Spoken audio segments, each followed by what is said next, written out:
कनिष्ठ महाविद्यालयात जागतिक योग दिन उत्साहात संपन्न। श्री दत्त कनिष्ठ महाविद्यालय कुरुंदवाड येथे जागतिक योग दिन उत्साहात साजरा करण्यात आला।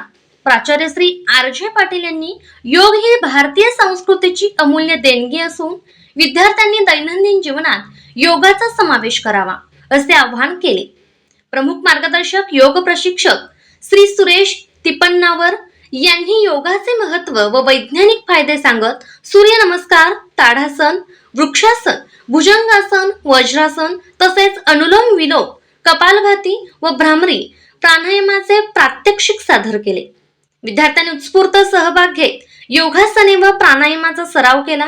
कार्यक्रमास विद्यार्थी, पालक, शिक्षक व शिक्षकेतर कर्मचारी मोठ्या संख्येने उपस्थित होते। निरोगी शरीर, निरोगी मन आणि निरोगी समाज घडवण्याचा संकल्प करून कार्यक्रमाची सांगता झाली। अशाच अपडेट्ससाठी SP न्यूज चॅनलला लाईक करा, शेअर करा आणि सबस्क्राइब करा।